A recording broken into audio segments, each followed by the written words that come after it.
In the last episode, I had the honor of speaking with my good friend Steve Sullivan.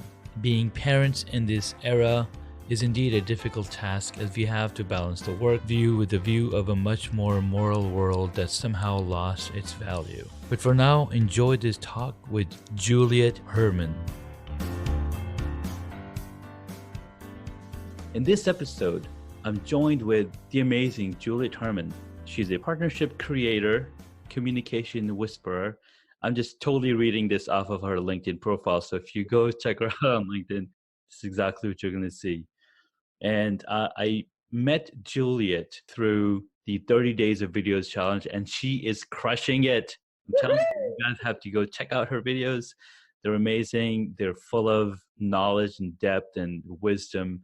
So Juliet, thank you so much for coming on the podcast. Tell us a little bit about yourself. Well, thanks, Junaid. So this is my first podcast. So I'm really, yes, I'm really excited to be here. Let me just start with the 3Es. And this is how I actually came to develop my very first video. But I developed this strategy for business and life that consists of 3Es.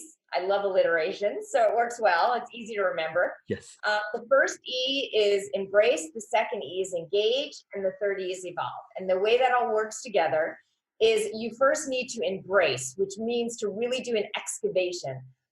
Understand where you are at the moment, accept that, because where you are is where you are. You can't change it. Then once you figure out where you are and you understand the problem, not the symptoms, the problem, then you can move on to engage. And what engage is it's about engagement. You need to take inspired action. And the reason I always emphasize the word inspired is because everyone knows how to take action. Oh, yeah. When it's not inspired, which means there's no point to it, you're just doing action for the sake, it's busy work. Mm-hmm. You're not going to get anywhere. You're just going to spin in a circle. So when it's inspired, that means that you have understood what the problem is. Yeah. You now know, now you're in the part where you're figuring out how to take action so that you could evolve, which is the third step.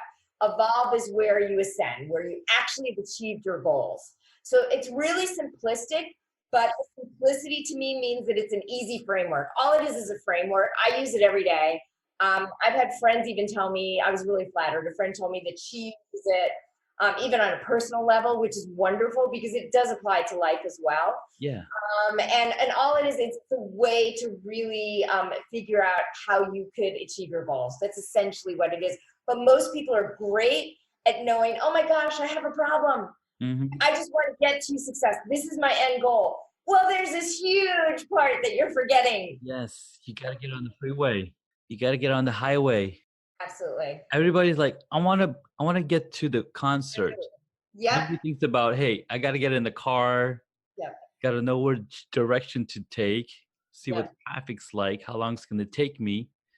Right? You can't just, I mean, that would be great. I mean, we need portal technology, right? Yes.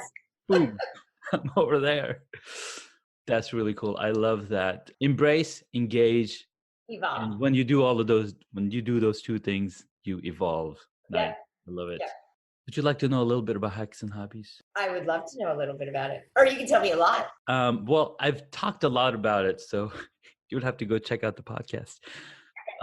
So hacks and hobbies, I started just to document the process of when I started beekeeping. I took a beekeeping class. Love it. And I was like, I need to jot this information down so I remember it. Yeah. So I started doing a podcast. And what's funny is I had started a podcast with two of my friends, two of my cousins, about 7 years ago. And we called it Still Brewing It because we're constantly talking about ideas. We're constantly thinking about things. And we're like, okay, how do we, where do we put this information down? The problem, we managed to do 4 episodes and then we were just not able to continue because I was living in Colorado. They were living in California. So I was like, all right, I guess it's not going to happen. Well done. Right.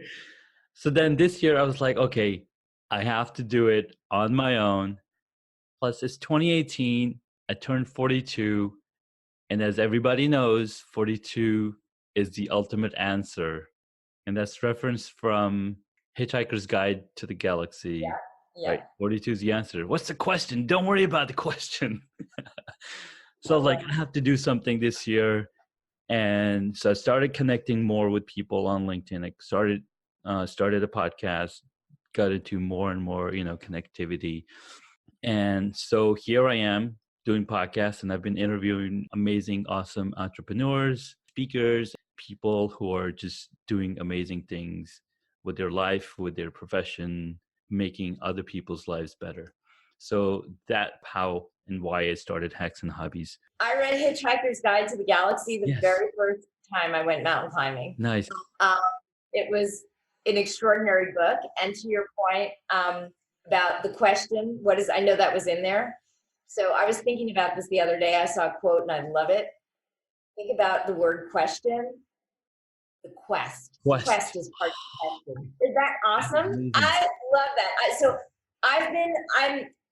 I think anyone who's read my posts, I'm really into writing. I love it. I've been both, and I love reading as well. So I've been collecting as well as writing my own inspirational passages since I was in junior high. Nice. So very long, since I was like just a young teenager. My whole life has been just about what inspires me. How can I help other people feel inspired? Yeah. I think there's so much inspiration around us. And it not only drives you, but it shows you that we're all connected.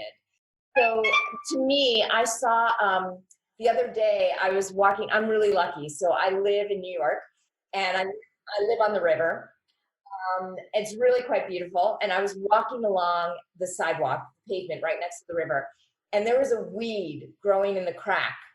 And I'm not kidding, I was so moved by that because if you think, I'm in this huge concrete jungle, and there's this weed that's literally growing in a place which is just surrounded by concrete that someone broke accidentally. Well, I'm saying accidentally, but who knows? But anyway, and it was just shooting up, and I thought that's really what life's all about, isn't it?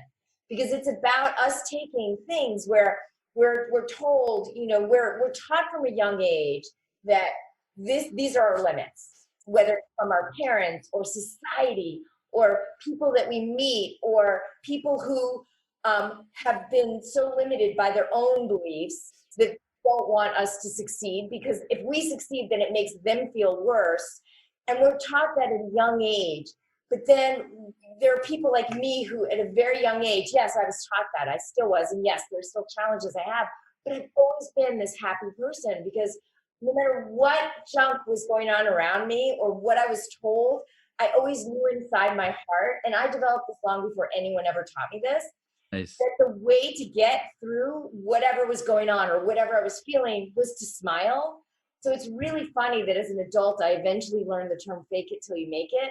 No one ever taught me that. I remember I would start to force myself to smile. So even that, do you know what I mean? It's like I would take that smile, it would start in my stomach, and I would bring it up, and eventually I would buy into it. I would feel that smile, and I would send it out there, and I would shoot it to you. And so to me, that's what life's all about. So to me, my whole life has been all about feeling inspired, being inspired, and helping other people. You're so on point with that because, see, I learned from Tony Robbins. Oh, yes. When I grew up, I learned about Tony Robbins, and I was like, oh my God, this guy's amazing. So all of my enthusiasm comes from, listening to his tapes and learning from him. He's great. Like, I grew up in Saudi Arabia. I was born in Pakistan. And, I went to school in a boys-only school. Oh, wow. So I graduated high school essentially. Then when I came to the United States, I was a different person. I was very sensitive. But then over time, I kind of built up a thicker skin and understood people and how they act and everything. And one time I was up late at night and I watched Tony Robbins speaking.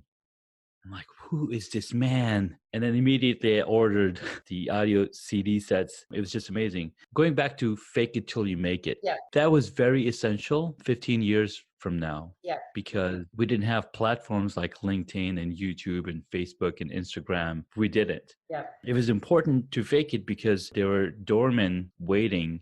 Like, you can't get through this door to be a public figure till you have done it on your own. So you have to fake it. But now we're in a society where people don't like them fakers anymore. So you have to be your authentic self, bring out who you are, and what Gary Vaynerchuk says, document that process.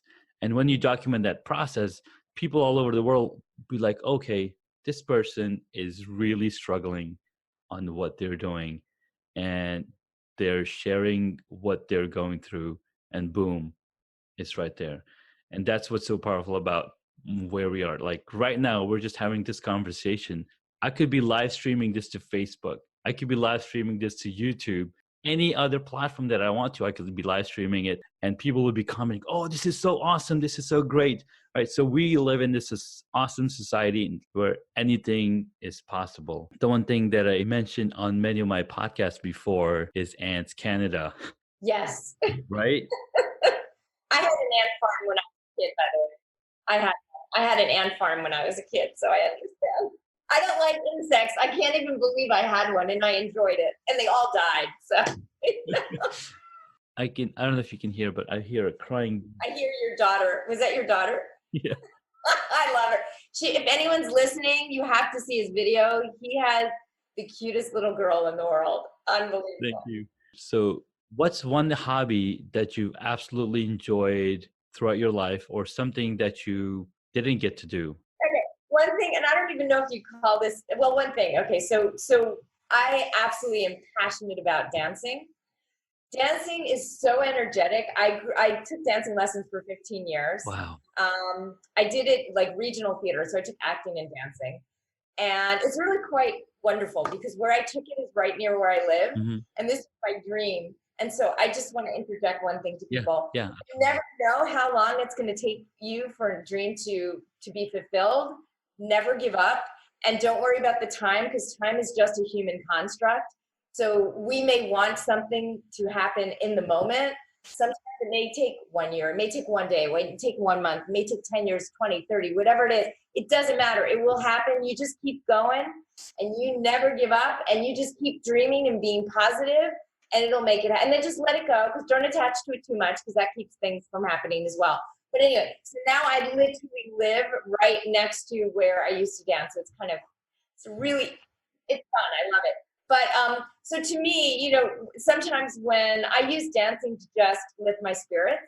So yesterday, a friend of mine was really sad, and I told her, go to the mirror and just stare at yourself. Because if you're not a narcissist, if you're a narcissist, it's a little different. But most of us are not narcissistic. So as long as you're not narcissistic, it's a great way to just look at yourself in the mirror, and you will start laughing, because we are funny. We are. I mean, really embarrassing to stare at yourself. It's embarrassing to hear yourself. None of us, we're all self-deprecating. So yes, we always think that our voice sounds really goofy, or we look goofy, whatever it is, but it will make you laugh. Or even if you don't feel like it, look at yourself, put a smile on your face, and I guarantee you, you will reflect it inside. And so to me, dancing does that for me. You know, you just like throw your arms in the air so no one can see that, only you, Juliet. You throw your arms in the air. So, like, there's a great expression by Sousa: dance as if no one's watching you. And you should. Yes, should. Yes. I mean, because in life, like, we all think that everyone's watching us, but no one cares. The other thing is, and this isn't a pastime, but you picked up on this, yes. I smile and laugh a lot. That's just life. It's just how it's like breathing to me. So, you know, and if it's not, you don't do it. But if you go around with a frown, if you go around town with a frown, you're going to be down. There we go. That was really silly, but I just made that up. So if you go around town with a frown, you'll be down. There you go. That's so funny. That's so funny. That's like a Dr. Seussism, if you will. Yeah, it is, right? Oh my God, I need to do then another hobby. Like I said, there's so many, but yes. Another thing I love, and again, I don't know if you call this a hobby, but I absolutely love helping. That is such a huge passion of mine. So, and it's really about connecting. So I like walking down the street, and remember, we're all from the same atom. So when I walk past people, I literally, you know, I live in New York City, so I have to be careful. You know, I'm very friendly, but on the street, I have to be serious. And so unless you're a baby, or if you're a baby or a dog, a puppy or a kitty, I can't hold back. But then I can't be serious. But other than that, I have to be serious walking down the street. But then I look at people, just do a quick glance, and I think we're connected. We're connected. And I don't mean LinkedIn connected. I mean real human being to Human beings. It is the most amazing feeling. And then when I see homeless people, if I feel safe, because again, you have to be careful, I will actually start a conversation because they're just down on their luck. They are real people and they just want to be seen, heard, and understood. So to me, there's a woman, Viola, and we always, always, always talk.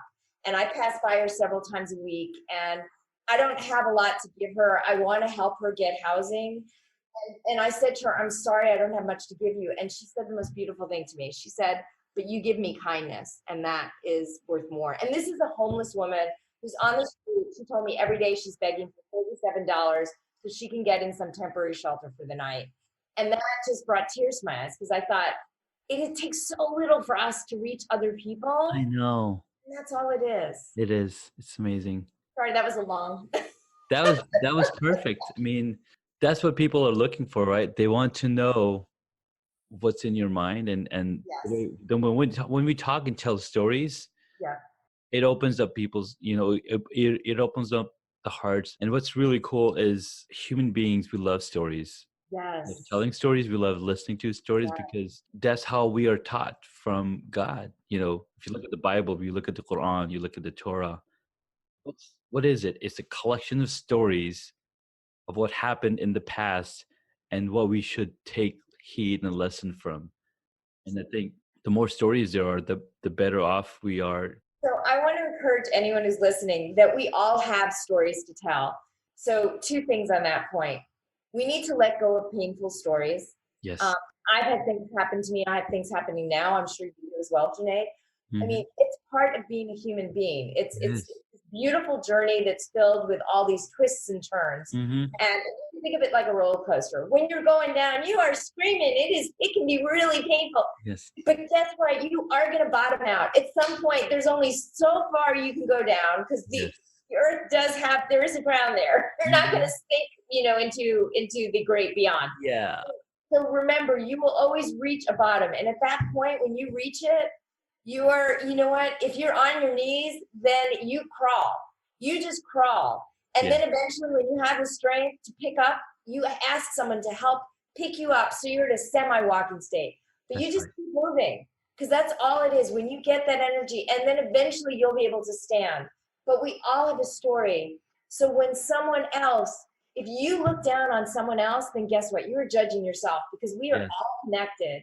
And so if I look down on you for any reason whatsoever, then I'm looking down on myself essentially because I genuinely believe we're connected. So if you see a homeless person, find someone you feel safe talking to. If not, give them a water. If you don't want to donate money, give them food, give them water. Or if you just see someone I was on the subway the other day and it was so disheartening. This woman with a toddler physically fell down the steps. It was really busy. It was right near 42nd Street. It's one of the busiest stations in the world. Wow. And she fell down. She literally was bleeding. She had a cut on her forehead. Oh my God. And I love children anyway. I immediately picked up her child. Yeah. And then I brought her child to her because I know they needed to connect. Yeah. Her shoes had been strewn. It was rush hour. People were physically stepping over it. It just hurt my heart to see this. And so I took her, I held her, I put my arm on her shoulder. We were total strangers. I said, take a deep breath. I'm here for you. How are you? Yeah. Let's talk. And I got her, she was hysterical. I got her to calm down. And then I said, okay, do you need me to call a doctor? She was embarrassed. I said, don't be embarrassed. I'm here. People were stepping over. I tried to put my body in the way to protect her. Yeah. I physically helped her up. I got her shoes. I was holding her daughter. I was really trying to take care of her, calm her daughter down. And it hurt my heart to see how no other human being, and I'm not kidding, there were hundreds of people stepping over us. No other human being helped her. So instead of thinking humanity stinks, which a lot of people think, I didn't take it that way. I thought, well, they saw someone taking care of her, so they thought they were in their own head. Just, I got to go, I got to do this. So I thought, well, I'm glad that I was able to help her. I walked her to the train. She would not allow me to get help. I made sure she was okay, got a tissue gave her a tissue, calmed her daughter down. So I left them as calm as I could. I embraced her and I embraced her daughter, and then I left. The reason I'm telling everyone this story is if you see something like that, I don't care if you're going to be late to your business meeting, throw a tissue in and walk away. At least give them a tissue. Like, do something, give a glance, anything, even if you don't have time to stop.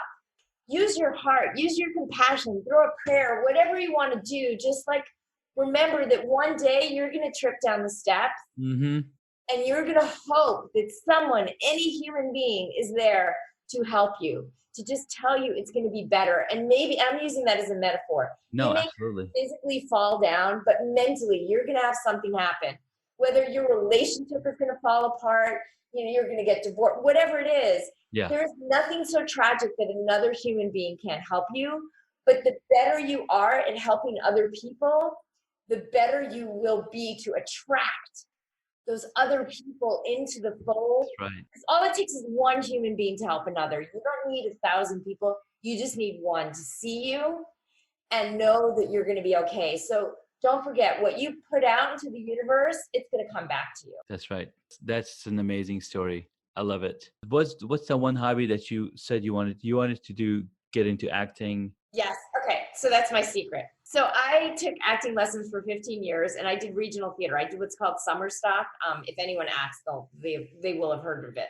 So you needed to do that years and years ago it was one of the main ways to earn equity points to be able to be on Broadway. So I live in New York, so that's a big thing. Well, everyone knows what Broadway is. Yeah. So, and if you're from outside the US, if you're in the UK, it's the same as the West End. So Broadway is the ultimate theater, if you will, to be on stage for America. And anyway, so that was, a thought that I had. And then when I became a teenager and 17 years old, I was offered a part to be on Broadway as a dancer and part of the chorus. And I had to turn it down because I had $400 to my name and I couldn't live off the money because it's very expensive to live here. So I turned it down and I went to college. But that's always been a thought in the back of my mind. Like, I'm not saying I would have been a great star actress. I would have been a great character actress versus the lead, if you will, because I think there's so much more fun in being a character. So that is one thing. And one day, I would love to do a commercial just for fun. I don't care if anyone watches it. It would be fun so I could say, you know what, I did it. So that would be the one hobby that I always regret. So what I would like to do, and hopefully starting next year, is public speaking. Because you can probably tell I'm not shy. You would do great in public speaking. Yeah, so I just come alive in front of people. It's really me. I'm not putting this on. This is genuinely who I am. So I think that would be a way to take my acting forward. Although when I want to caution everyone, it's not that I would be acting in public speaking. It's just bringing out those skill sets, if you will. So a few things that I learned this year. First of all, a couple of years ago, I joined Toastmasters. Oh, did you? I want to do that. Excellent platform. Yeah. To do, public speaking, learn public speaking, and it's a very safe environment. So that's something I would recommend you check it out. Number 2 is backstage.com. I remember that from acting. Right, so they're still around. I actually signed up with them about a few months ago. Really? One of my friends who actually recently moved to New York, he told me about it. And he's like, dude, I got these gigs. I just show up, I act, and I get paid. Wow. So I was like, all right, I'm going to check it out. So it was $100 a year. So I signed up, browsing through these casting calls. And there was one for Kaiser Permanente to come in, be a patient, and act like a patient. And I was like, all right, let me try it out. So they're like, oh, you can come on in and, check it out. So I went to it and I just had to pretend to be sitting in a waiting room at Kaiser Permanente, and they had all the camera gear and everything set up. And so I acted, I got up, the nurse came, I got up and then just walked. And I had to pretend to have knee pain. And I was like, I don't need to pretend because as a cyclist, I've had knee pain and I know what it feels like. So that was fun. And I got paid $100 to do that. So I would love to return do that. on investment was, just a couple of months finding the right gig. Well, so I was in the background of a music. This is terrible. I forgot his name, but anyway, Boots. Oh, I forgot his name. He's a really famous musician. But I was in the background. I was in California on a beach years ago, and literally, I was just in the background, so I didn't get paid or anything, and it was only a few minutes. But it was really, really, really fun. So I would love to do that. I will connect you with him. His name is please. Grayson Scott. Okay. He's thinking of starting his own podcast also. Great. He's a stand-up comedian. He's been doing that for 5 years. Oh my God, I'm going to get along so well with him. I used to do improv, so yes. I mean, not do it. Wait, let me take it back. I took lessons with it. You took lessons with it, right? He's doing really good. He's taking some classes at the Comedy Cellar down there in New York.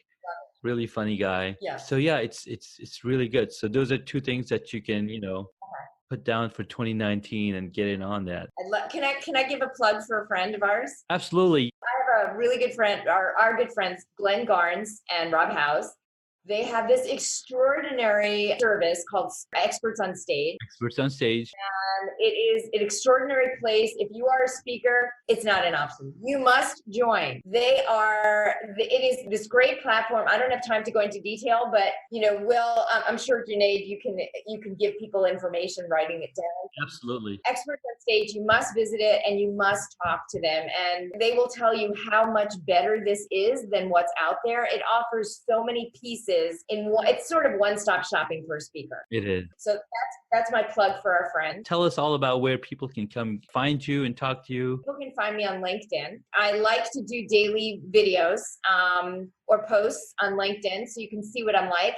And you can see me in person. And as I've been told, I'll give you 2 tips that people say about me. I was compared, someone once said I was like a cup of coffee. And I said, is that an insult or a compliment? If you don't want to wake up, don't watch me. So that's one thing. I will wake you up. And then, although I will be serious and I will give you pieces of information to help you from a strategic standpoint, as well as just to go about ways to do business and ways to live in life and have a richer life. And then, the 3 E's is something I'm really promoting.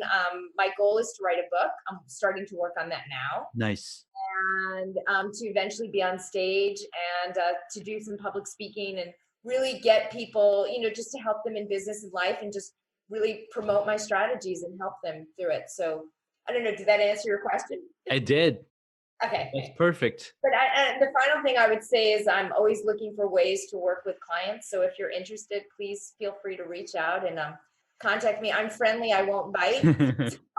So you can have a chat and we can see if we have the same energy, because to me, it's all about chemistry. If I don't have chemistry, I don't care how much you want to pay me. We're not working together. But if you have good chemistry, then I could definitely help you. Fantastic. That's an awesome intro.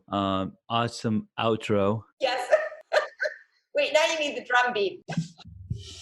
Yes. Thank you so much, Julie. Or do you prefer Juliet? You can call me either one.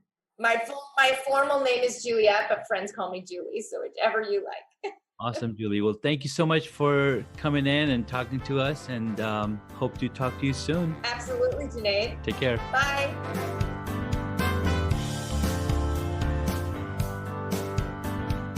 In the next episode, we get to speak with Kenyatta Turner. She provides peace of mind and confidence to small business owners, families, and individuals with affordable legal or identity theft solutions. So tune in again to listen to our talk with Kenyatta Turner with many hobbies.